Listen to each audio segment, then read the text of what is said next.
before I was 20, I was completely different. Like I wouldn't really try too much, I don't feel, and I would just assume that I couldn't do it.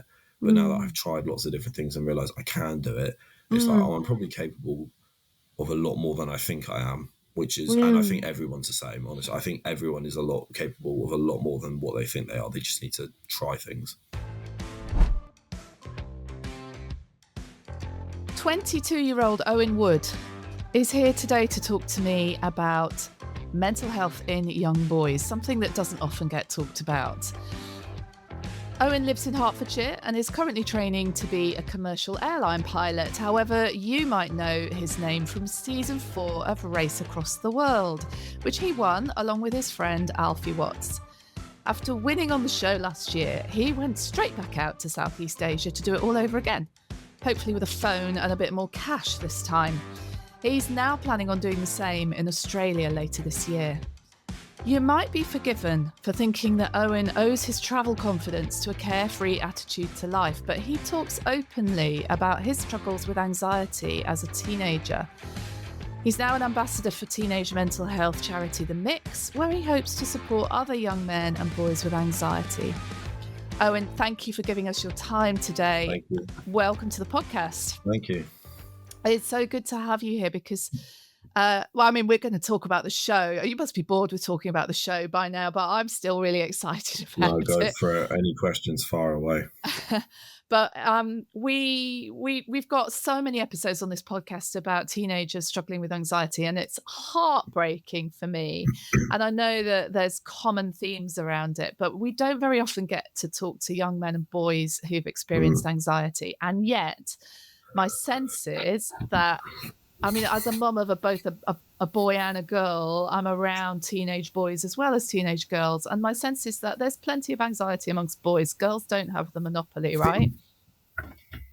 Yeah, I think, the stigma around boys' mental health has always been, a very different way to like girls and women's mental health. Like, boys aren't really as open to expressing it, especially when they're younger. You just find they kind of hold it in, and that can often carry into like, post-teenage life, young adults, and even into like, your middle ages. It's just, there has always been that stigma around not really talking about it. But I think very slowly in today's world that is kind of being broken down, and, those hurdles and, boundaries are slowly kind of fading, and boys do feel more open to talking about it, which is obviously a very good thing. Yeah, it's starting to shift. The stigma about saying that you're in therapy or you need support with mental health is less, but I feel like it's still there for everyone. And there are barriers to talking, and that's why things like The Mix and you and others talking so openly about your own issues is so helpful, because it kind of normalizes it, I think, and makes people realize that this isn't something you have because you're weird or there's something wrong with you. It's like physical health. Everyone gets a cold. Everyone has anxiety at times. It's really normal. But being able to talk about it is where you get the support. Is that what you found? I'm jumping ahead. I want to go back in a minute. But is that, have you had people to talk to? Yeah, no, of course you need people to talk to. You've got your family, you've got your friends, but a lot of people might not have that, or they might have that and feel like they can't be open to parents, brothers, sisters, or friends. They just might feel like they can't talk about that sort of stuff to them. So that's why, like you mentioned, services like The Mix and other like mental health charities and services like that are really good nowadays, because everything's online, especially like teenagers are always online. So it's good for them to have an outlet such as The Mix. That is an online service, and that can be accessed very easily. And that's one of the many things that is being utilized nowadays to kind of break down that stigma about not talking about mental health. Yeah, that's a really good point, actually, and we'll bring it up here. I've got The Mix links in other podcast episodes, and I'll put it in here as well in the show notes. But The Mix offers, is that right? The Mix offers online counselling in various formats. It's like an online service, and they have information on pretty much any teenage issues and mental health, and it's just a really good overall online service for teenagers, basically, and anything they could need advice or help on. Yeah, it does. It is a really good service. So, Owen, take us back a little bit. What's it like for you growing up? What are your earliest memories? How did you get through um, junior school? And tell us about when you landed in secondary school, which is where, as I understand it, your Yeah, anxiety yeah. really began to kick in. Yeah, so I don't really remember a lot from like, primary school, like nursery, obviously, and junior school. I only remember very vague memories, and those memories are all good ones, to be honest, just kicking Yeah. around with your mates in the playground at school and, Yeah. learning how to count to 10. I don't really remember much else, but yeah, like you said, getting to secondary school was kind of where that kind of shifted, and like that's where a lot of the problems started for me, transitioning into year 7. That's where a lot of the problems came in for me, just this sudden kind of wave of anxiety crashing down on me, and it feeling like I couldn't really do much about it, and just feeling like trapped in that kind of system where you're just worrying about everything, and no matter how much anyone tells you not to worry or tries to help you, it just doesn't help. Like, I was very fortunate to have people like my parents, certain teachers at school and friends to kind of have that outlet, and they tried to help, and honestly they did. But when you're worrying that much, being told to just don't worry about it or just get on with it, doesn't really cut it. When you're dealing with stress and anxiety in that way, you need a bit more than just don't worry about it or it's okay, you'll get through it. So yeah. Yeah. Looking back, what do you think it was about secondary school, starting secondary school, that kick-started all of that? I think just, I'm a lot different to how I was back then. So I'm trying to think how, like, put myself in the mindset of year 7 me. But like transitioning from primary to secondary school is obviously a very big jump. And like a lot of, primary schools don't prepare their students very well for the jump to secondary school, in my opinion. Mhm. Um, so it's stuff like that. And just, it's the transition that makes it worse, and moving in with not many friends and stuff like that. And I think deep down I've always been, and I always be, a more anxious person, a bigger overthinker than most people. Like, that's just who I am. But Right. it's kind of how you deal with that and how you overcome that in some sense. Yeah, I guess, I mean, I think for most people it is quite a big step up. I can remember, and I'm far too old to remember how I felt Mm. when I was 11, but I remember very clearly being really quite anxious in Yeah, my yeah. first 3 years of secondary school until I found my people, because it is Mm. such a shift, and It's a big step. Yeah. it's not just the size of the building and the volume of people you don't know, is it? Mm. It's just the complete environment change. You're going from one normality to a complete alien world that you're not used to yet, and it just does take time to get used to it. Some people settle in absolutely fine and have no problem. Some people take a year or two to settle in, and that was me. Throughout year 7 Yeah. and 8, I just really struggled to like settle in. I always had a good group of friends. Like, I had my family around here. I was always I was like, all right at school. I wasn't a genius, but I was doing fine at school. So Mhm. realistically, I had nothing to be worried about. However, I Mm. was still more worried than 99% of the people at the school, and that's just kind of part of who I was or who I am. But it's just about how you kind of deal with that and how you overcome it. Mm, mm. So, yeah, how did you deal with it? Did you seek support at school? Yeah, so obviously I had my parents, they were like the main driver of my support. And then obviously they have support groups at school that help you out with that sort of stuff. And, your form tutors and certain teachers that, are really willing to, put their foot out and really help you. But I think for me, I feel like a lot of people say like, oh, they did loads of different things to try and help. I feel like for me, I kind of just ended up growing out of it a bit.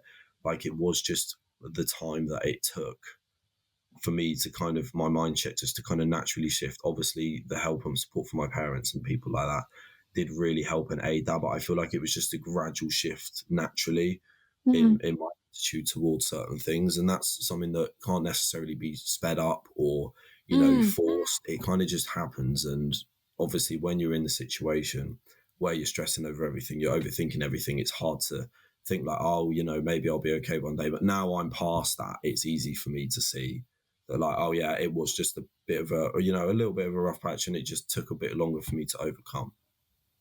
Yeah. That's how That's I a see it. really interesting point you've made, that actually you can't fix it, and you can't step away from it, and you can't prevent No. it.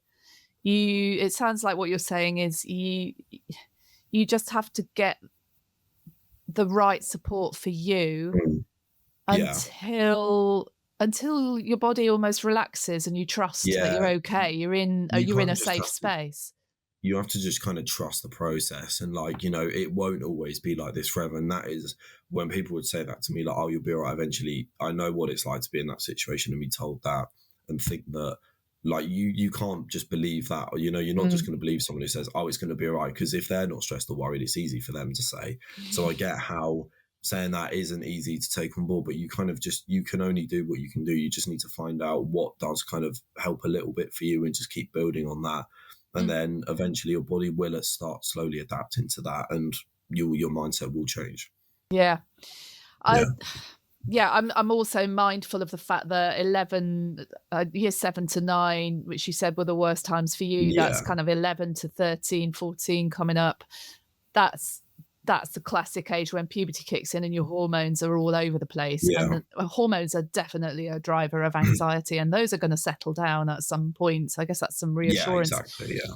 But like you said, in the moment, it doesn't help for when you say, "I'm really worried about something," and someone said, "We don't need to be." That's not really Yeah. the answer, is it? It doesn't It help. is. Yeah. What did help for you? Honestly, it's hard to remember, because it was like a lot. It was a good like 10, 11 years ago now. It's hard to remember what helped, but like, I often just went for, what gave me the most comfort, talking to my parents, even if they weren't saying like, oh, don't worry about this, or, we'll help you out with this. Just talking to them about something completely unrelated helped. Or, Uh-huh. teachers. I remember one of my particular teachers at school, he wouldn't necessarily talk about what I was worried about. He would just try to distract me from it. And I Mm. remember that I remember that really well, helping me out. So it's not always about tackling the problem straight on, saying, right, don't worry about this, we can try help do this. It's not always about that. I feel it's about giving your child, or your student or whoever, that distraction, and then they'll kind of naturally shift their attention away from that anxiety and overthinking onto Yeah. whatever you've distracted them with. That's what I felt like helped a lot with that, or helped a lot with me. Yeah. Yeah, that's a really good point, and actually, it's a really good one for parents to remember, and I probably say this in every week on the podcast at some point. Mm. I, as a parent, have a real urge to fix my kids' problems, because that's Yeah, what of I've been course. Yeah. doing from the moment they were born. Oh, Mm. you've fallen over and hurt your knee. I'm going to put a plaster on that and give you a cuddle, and that's Mm. going to make it better. I'll fix that. Yeah. And when our Yeah, of kids course. Yeah. get older, it's really hard to one, it's really hard to fix their problems for them because they're more complex. And two, they don't want you to, because they're getting to the Mm. point where they need to learn how to fix their own problems in the way that Yeah. they want, not in the way that their mum wants. Yeah. So fixing doesn't help. But like you said, moving, not focusing on the specific worry, but talking about anything and everything is, Yeah. Yeah. it sounds like that was a relaxing thing for you, maybe, knowing that you were part of something accepted by Mm. people, you fitted in Yeah. with people. Yeah, no, exactly. Just kind of, yeah, having that distraction was the main thing for me. It's like you say, it's not always about trying to directly fix the issue, trying to indirectly fix it by distracting them, or, talking about something that's completely unrelated, or, getting them to play a sport that's completely unrelated to their anxiety. Mm. Like, just not always trying to talk about the issue face on, because sometimes the more you're like to someone who's really worrying and overthinking, this is how I find it, the more you're like to them, oh, don't worry about this, like, it'll be okay, the more that would actually just wind me up, because I'll Mm. be like, you're not in my situation. You might have been 10, 20 years ago, whatever, but you're not in my situation now. You don't really completely understand how I'm thinking. So being Mm. told to not worry about it or calm down, that would just wind me up even more, and maybe even more Mm. anxious. So I feel like, yeah, just shifting the attention away from the problem, the anxiety, the overthinking, whatever it may be, onto something else. That's what I found really helpful. Mm. I had counseling for a little bit when I was younger. One of the main things they talk about is, your happy place. Like, Oh just yeah. think about being in your happy place, wherever that is, on holiday, at home, in your Yeah. nan's house, whatever. Yeah. stuff like that, just directing your attention away from the issue. And that's what I found helped probably the most, I'd say. Right. That is a real a therapy technique, is to help Yeah. somebody visualize and feel like they Mm. remember what it's like to be in a place where they feel relaxed and happy and Yeah, comfortable. exactly. Yeah. Yeah, that's Yeah. really nice, and really nice way to handle things in the moment Yeah.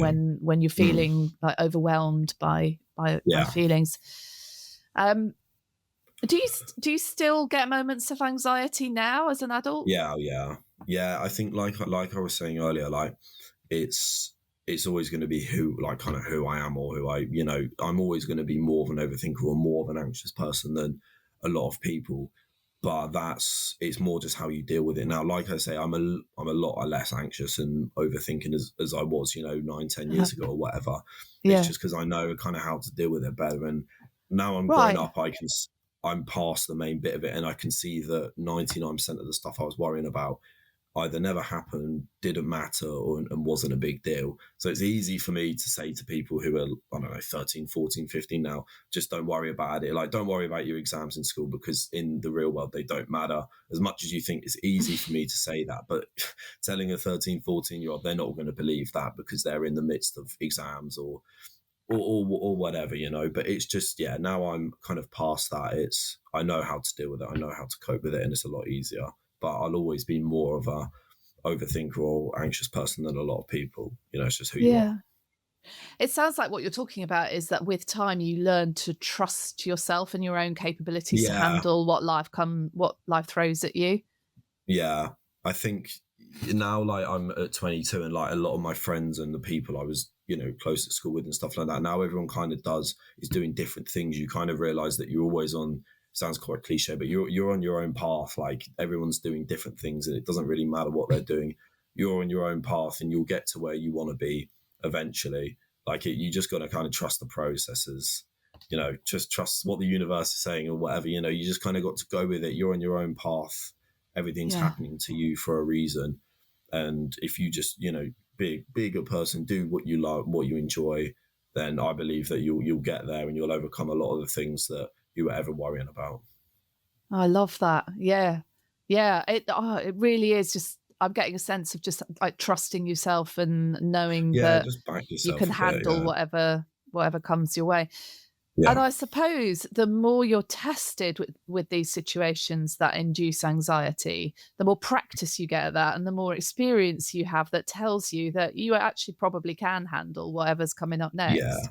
Yeah, no, exactly. I think nowadays, I can't speak for myself 2 or 3 years ago, but in the past year or two, like, I've obviously, touching on the race, like doing stuff like that, and the solo traveling I just did, kind of throwing myself into situations is what I like doing. Like, I like trying different things now, even if I'm like, I don't think this is going to go well, or I don't think this is going to work. I'm like, I want to try it anyway, because worst thing happens is it doesn't work, and I'm like, all right, cool. I know that doesn't work. I don't need to do Yeah. that again. Best case scenario, it does work. I'm like, great, cool. I'm glad I tried that, and now I can keep on doing that or do that again. So, like, Mm. just throwing myself in the deep end is kind of, it is the best way, as hard as it is sometimes. Like, I'm still apprehensive about some things, but it is the best way to kind of Well, learn how to it's cope with that whole certain things. cliche of Yeah, feel the fear and exactly. do it Yeah, anyway, isn't it? you've It got to just kind actually of, is true. yeah. But then the more you do that, and the more you realize more stuff will go right than you probably think, then you'll be more Mm. encouraged to kind of do it again and again, and it kind of just builds on itself. It is always that first little step in anything in life. It's always the first little step that's the hardest, but as soon as you kind of overcome that, each step becomes a little bit easier to kind of get up. That's how I see it. Yeah, that makes sense. Yeah, Yeah. It's talking about the show, I yeah, remember watching it and thinking that you were actually pretty laid back, and it was Alfie that was the one yeah. that was most stressed most That's often, and you were usually talking him down. And I didn't really get the sense that you were an anxious person. I definitely got the sense that yeah. I Alfie think, was. honestly, I kind of surprised myself. I surprised myself in that aspect, because I thought I would be a lot more anxious than I was. Of course, I was really, like, I was very stressed out a lot of the time. I think I just not suppressed it. I just didn't show it as much, because I knew if I let my emotions kind of out, especially in front of the camera, then I'm more likely to think about it and let it get to me. But I was like, if I can kind of just keep these Right. emotions and feelings at bay and like let them out in drips and drabs to, Alfie or, members of the crew and stuff like that, if I kind of just let it out slowly and in a controlled way, I'll be much less likely to get stressed out. So I surprised even myself that I wasn't like, stressing out 24/7. But, it's good that we didn't, because Alfie was, like you said, a bit more stressed, showing that he was a bit more stressed out. I was a bit more calm. So we balanced each other out quite well, which was what Mm. you needed on the show. Like, you needed that balance. Yeah, no, you really did, and you operated really well as a pair. Yeah.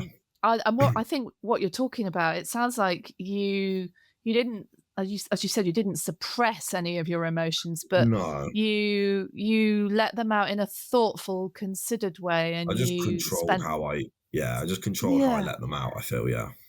Yeah, yeah, that makes complete sense. And that Mm. is doable. We don't have to process all our emotions overtly in one go Yeah. and then get scared of the outbursts of the Mm. emotions.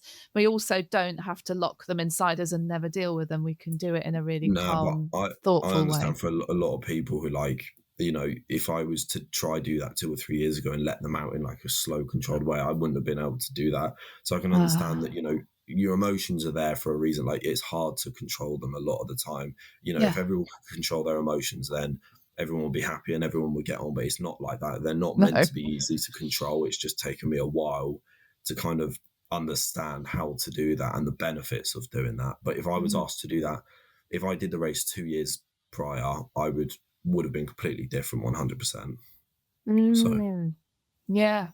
Yeah. Again, on the benefits of experience and learning. yeah, What was the scariest or most anxiety inducing part of the show for you?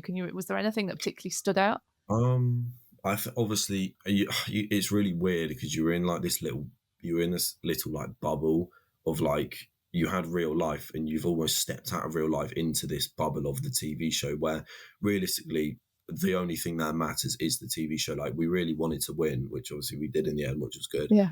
But I don't know. It's a really weird feeling to explain, but obviously you've got being on camera. That's a very big thing. I'd never done anything like being in front of a camera or media stuff. I've never been. I'm Yeah. still really not massive into social media or being in Mm. the spotlight. Like, it was good for a while, but that's just is not who I am. So I think that part of it was the scariest. Like, loads of people knowing who you are. Loads of people having Mm. opinions, which is fine on you, but it's just kind of, yeah, people knowing who you are and a lot about you is a weird feeling. Yeah. Yeah. Yeah, quite exposing, I imagine. And Yeah, exposing. Yeah, I I that's really interesting that it wasn't the stuff that happened and the mishaps that you had along the way or the new experiences that no, caused anxiety. It was the sort of social pressure of the whole situation. yeah. I think obviously when we were out there were a lot of situations that I was like anxious about. Like, are we going to get to this checkpoint? Are we going to be first, second, third, fourth of this checkpoint? Obviously, Uh-huh. there was that, but I think the excitement of the race kind of it was more of an exciting feeling for me. Like, of course, it was stressful, but it was Yeah. just exciting and like being in these different countries, running around everywhere, chasing buses and trains. Like, I just found that more exciting more than anything. But then obviously being on camera and all the stuff after and people always wanted to talk to you and stuff like that, that was like, because it's like I've never experienced that before. But by the end I was like, I did quite enjoy it and I got used to it. But at first that was like a big thing, like seeing yourself on TV and on Yeah. social media. It's a lot. But yeah. Yeah, definitely. And so why did you choose to go straight back out there to the same area? And has that been more relaxing or less? I came back from the show and then the TV show came out. So I had a few months back at home and whatnot, worked and yeah, did a lot of media stuff. But then yeah, obviously I went back out to Asia just because I'd always wanted to do it like solo backpacking, as I say, I just Right. always wanted to see what that was like, go away by myself, see what happens, not have the stress of being on TV, not having to get to a checkpoint, just having my own Mm. money, my phone, just being able to do it on my own terms. And it was still, anxiety inducing sometimes. Like, you walk into a new hostel And you're like people who have done it will understand, but like you walk into a hostel and you're like, you don't know anyone, you're like, right, I've got to make new friends, I've got to start all over again, basically. Yeah. But then you realize that everyone else is in the same boat as you, everyone's trying to make friends, and then you just get on with people really easily. So Mm. there was still anxiety involved with this, with the trip I just did, but it was a lot less. It was a lot more chilled out because I was doing everything on my own terms. Mm. Yeah. Yeah, that makes sense. And actually, I really like that. That once you realize that everyone else feels exactly the Yeah. same as you, then none of it feels so scary, right? Mm, exactly. Like I've been talking like recently since getting back from my trip. I've been a bit like not lost, but it's just like, oh, I've just got back from this trip. I haven't got anything big planned for a while. You can feel a bit like lost, and then you start to overthink, and then you're like, oh well, maybe am I doing the right thing? Like, am I doing life right? And then Mm. you talk to other people, and you realize everyone's in the same boat, and then you Mm. realize everyone's in the same boat about a lot of different things. And Mm. then you're just like, oh, it's not just me who feels like that. That's why it's good to speak to people, because a lot Mm. of people you'll find will relate to you. And then it just makes you feel a little bit better because they're kind of dealing with the same thing. And then you can talk to each other about it and, so on. Mm. That is, you're just making me think that talking is, we always say talking to somebody about your problems rather than hiding them and and feeling ashamed of them Yeah. is useful, just because just hearing the words out loud makes them less scary. But that's a really good point you just made, that you'll always find someone who feels similarly, even if they're not in exactly the same Mm. situation. Even those kids at school that seemed like they got it all together, the really popular kids. I'm Yeah. convinced that the majority of them are only, and the bullies, the people that are really Mm. tough at school, I'm convinced that they're only doing it because actually underneath all of that, they're feeling scared too, and it's a protective mechanism. And it's only when you talk Yeah. to someone and you realize the truth of that, Mm. that you go, oh right, so everyone is just dealing with the same thing in a different way. Basically. Yeah, that's why it's good to speak to people who couldn't and get it out, because you realize that pretty much everyone is dealing with something. No one's ever just in a state of, or very rarely no one's just in a state of, I've got nothing to worry about in my life. Like everything's just like, everyone's always, even if your life seems to be going great, I guess you've always got that underlying value of, something's not quite right here. Like happened after the race, just quickly, when it came out after the race, everyone was like, oh, like it must be great, like, you're famous now. I never called it was never famous for me, it was never like that. But like Mm. everyone used to say like, oh, you're getting recognized all the time, you're doing all these cool things. I was like, yeah, that I am, and like I love it and I wouldn't change any of it. But then they kind of assume that my life is perfect and nothing's Uh-huh. wrong, and I'm like, oh great, this is so brilliant, like I've got nothing to worry about. Of course it was great, but I still had loads to like worry about. I still had a lot like, oh, am I doing this right? Should I be doing this? Should I Mm. prioritizing my time on this? Or so, being in a sort of situation where on the outside everything in my life looked, great or perfect, as people would say, I'd be like, yeah, it's cool, it's great, I've really loved it, but there's still a lot, going going on my life that people don't know about. Nothing's as, nothing is as like face value. Like there's always Yes. underlying stuff that you don't know about. That's why social media is quite toxic, in my opinion. That's why I'm not the biggest fan of it. Yeah. No, you're right, because we're able to filter what we put on Yeah, social media. Even the people that exactly. talk about mental health on social media, they still don't say the things they don't want the world to know, because Yeah, and that's exactly. Yeah, normal. But and that is actually, it's what we do all the time. We hide the stuff we don't think other people will yeah, like or exactly. approve of. And it's self-defeating in a way. And actually, if we can Mm, get comfortable enough in our own skin with our own appreciation of who we are, and know yeah, that we are enough for ourselves, then it becomes easier to say who you really are yeah, to other people. And then if they don't mm, like that, they can take it or leave it. It's not a problem, yeah, because there's more exactly. people in the world for you. Yeah, no, exactly. Yeah, you'll find the right kind of group of people, or you'll kind of find out who you like and what you like. But not everyone's for you, and you're not for everyone, and Yeah. that's okay. That's okay. Yeah.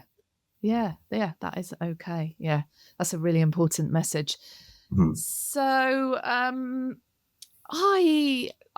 I'm wondering, it sounds like you've really got your head screwed on around anxiety, which is, hats off to Yeah, you because you're still quite young. And I definitely was wrapped up in anxiety until not that many years ago. I've only yeah. just figured this stuff out recently. Um, what's it? How is it really scary? I'm changing tack completely now, but is it Yeah. really scary to fly a plane? I don't think I ever could. Honestly, for me, no. I've never really had like a fear of flying or anything like that. I've always just really enjoyed it. Like, when you're on a plane and people like you get turbulence and people are like really scared, they think the plane's going to crash or whatever. I Yeah. find turbulence fun more than anything. Like, it's just never really phased me. Not to sound arrogant or anything, but it's never Yeah. really phased me or anything like that. I've just found it more interesting and more enjoyable than anything. Yeah, I'm not scared being on a plane, because Yeah. I'm the sort of person that will assume that the person in charge of flying the plane knows everything they need to know and Yeah, takes you'd their hope job so, very yeah. seriously. So I just Mm. hand over all control to someone else, and I can Yeah, do yeah, yeah, that. yeah. But if I was actually flying it, I suppose I'm speaking to the fact that I don't trust myself to be perfect enough to fly a plane. But it seems like you're really chilled. Yeah, I mean, I'm not perfect in any way, but like, you've kind of just got to trust yourself and like, because I found something in the pilot stuff that I really like, genuinely enjoy, and I found that I genuinely really want to do this for like the rest of my life. Because of that, I've realized that like I do need to trust myself, and if I can't, then maybe Uh-huh. this isn't the right job for me. But because I can trust myself doing that, Uh-huh. because I really enjoy it, and I think I've got what it takes, hopefully, to do it. I do trust myself, and I do back myself, and I think that's important to do. I haven't backed up myself or had a lot of confidence in myself for a lot of my life. So it's nice to have, just one or, just a few things, the pilot being one of them, feeling that, I can actually do this. Do you know what I mean? So, Yeah, yeah. I mean, where does that come from? You say that you haven't trusted yourself all your life. What is it just the experience that you've talked about and the learning that you're capable? yeah, no, it's just exactly like this is why I talk about throwing yourself in the kind of the deep end and trying different things, because you need to learn what you're good at, what you enjoy, what you can be confident in doing. And I think, Mm. a lot of different things that I've done throughout my life, or, being quite closed off and not really tried lots of things, I feel like that kind of limited, my mindset, thinking, oh, I probably can't do this, and then I just wouldn't bother trying it. But now I'm like, if I Right, think I probably can do this, if I give it a go, and then I'm like, oh, actually I can do this, and then it just gives you that kind of confidence. So you just got to, like, right. yeah, like I said, try different things and see what you like. But I've only been like this the past couple of years. Before I was 20, I was completely different. Like, I wouldn't really try too much, I don't feel, and I would just assume that I couldn't do it. But now that I've Mm, tried lots of different things and realized I can do it, it's like, mm, oh, I'm probably capable of a lot more than I think I am, and I think mm, everyone's the same, honestly. I think everyone is a lot capable of a lot more than what they think they are. They just need to try things. mm. That's such a great message. That's going to Mm. be the clip for this podcast. Good. Um, yeah, no, that's so good. Just give it a go. Fake it till you Yeah. make it, I suppose, is the Yeah. Yeah. thing. Yeah. No, you've got to do that sometimes. Yeah, and then if you don't make it, you've got the capacity to accept that that's not the thing for me. Yeah, exactly. And then at least I think for me, the regret of not trying something is worse than Oh, failing something. That's how I always see it, because I hate the thought of getting to like, I don't know, like 30 years old, 40 years old, and thinking like, oh, damn, I wish I tried this when I was 20. That's a lot mm, worse than trying that thing at 20 years old and mm. failing or not enjoying it. That's how I see it. Yeah, yeah, yeah. Yeah. Um, were your parents? You said that your parents were a support. They must have Yeah. been aware that you were having problems with anxiety. Oh, yeah, yeah. What was it like for them? Did they ever talk to you about it? I think nowadays not really so much, because it's just not really a topic that needs to be discussed with Mm, them anymore. Because I don't worry about a lot of stuff, or not. I don't worry about as much stuff as I used to. But if I do, I still go to them. I still go to them about pretty much anything and everything. I'm very open with them, and I think that's because of I was open with them, and they helped me a lot when I was younger. So I think a lot of mm. the problems I have nowadays, I do like trying to kind of work out myself and dealing with myself, but I still lean on my friends and my family, and there's no shame in that. Yeah, yeah. And what do they do for you that helps in terms of, or what did they do for you that helped other than just listening? Because Mm, I'm imagining parents listening to this episode with kids who are anxious, and boys in particular who are anxious, and thinking, how do I help them? Especially as teenagers tend to be pushing their parents away at this point naturally mm. because they're separating. I think, yeah, honestly, it's hard for me. I'm not a parent, obviously, so it's hard for me to give that advice. But I think what they would do for me is kind of just, they would kind of let me work things out kind of on my own. They wouldn't push me too much. Mhm, They wouldn't be over attentive. They wouldn't be trying mhm, to nag me all the time. What's wrong, what's wrong. They would let me try work things out a lot on my own. But whenever I felt like I needed them and I wanted that help, they would always be there without a question. But I feel mm, like they gave me a good amount of space to kind of be able to work things out on my own. And then mhm, they would like fill in and help me with, any other stuff that I felt like I wanted to talk to them about. They weren't too pushy or like over the top mm. about helping because they knew that would kind of just set me off more and make me more worried. So they would Right. just give me a bit of breathing room to kind of figure stuff out on my own. And then they would always be there if I wanted their extra support and stuff like that. Yeah, yeah, it's a fine For line me. that parents have to figure out how to tread. And I know from a parent point of view that when it gets bad, your anxiety, a parent's anxiety is as much of the problem as their kids' anxiety. Yeah, I bet. Yeah. When my kids aren't happy, there's this saying, and I really don't like it, but it is kind of true, and you have to work really hard against it. Is that you're only as happy as your unhappiest child, and Right. Okay. so many parents will get that. I know, and you Mm. have to when you realize that you have to figure out how to make yourself happy even though your Yeah. child's not happy, and that's probably the Mm. toughest gig as a parent. It's Yeah. really No, I bet. hard, I bet. Yeah. but yeah, it's really important that parents actually, the message to you is, you also need to look after yourself whilst this is happening for your child. Yeah. You can't um really. I'm not a parent, so I can't speak for parents. But like, you can't look after someone else if you haven't looked after yourself properly. Like, I found that in like relationships a lot. Like, if you're not kind of happy with yourself or like or looking after yourself, then you're going to find it hard to like look after someone else or be with someone else because you haven't looked after yourself first. And I guess yeah, I'm going to assume it's the same kind of thing in terms of parenting. yeah, yeah, exactly that. Yeah, and you're right, it's Yeah, all relationships. You really need to be yeah, comfortable and happy with where you're at and who you are before you, yeah, well, not before, if you're going to be alongside somebody else who's also struggling. It's yeah, that's a really exactly. important point. Yeah, You exactly. are, you're very wise for 22. No, I don't. Nah, I'm not. I'm nothing special. I'm nothing special. No, you Just are. speaking from Don't say that experience out and loud. stuff. You are very special. You won Race Across the World. You were obviously Yeah, great in relationships with when you find the right people, because you and Alfie have been friends for such a long time and you got each other yeah, through all of that. And yeah, you sound like you've reflected on your own process and you know yourself pretty well, and you yeah. handle I've that tried. well. So good advice. Yeah. Thank you for talking to me today. Is there anything else you would Yeah. want No, to thank you. say to kids going through anxiety as a sort of final message? Well, no, I mean, I kind of just touch on what I've said before. Like, I think I've always said like speaking out to whoever it is the most important part. Like, even if it's just a mate or your parents or whoever. Like, for me, that is always the most important part. Just speaking out and not dealing with it all by yourself. Dealing with it a bit by yourself, trying to figure your own stuff out, I think is good. But always that people are there for a reason. People care about for you a reason. So utilize that and use that to your advantage. That's kind of what I would say.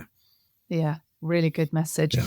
Owen, Mm. is there anywhere that you would like people to find you if they want to connect, or anywhere you direct them to if they need to reach out? Obviously, like we touched on before, saying The Mix, they're a great online service. Always visit them. Just search up The Mix in Google. Their website will come up. Anything on there. Instagram as well. My DMs are open. Obviously I don't see all of them because I get quite a few sometimes. But yeah, just message me on Instagram. I can always try help out on there to anyone who needs a little bit of advice. So yeah, no, always open to those two things for sure. That's really kind.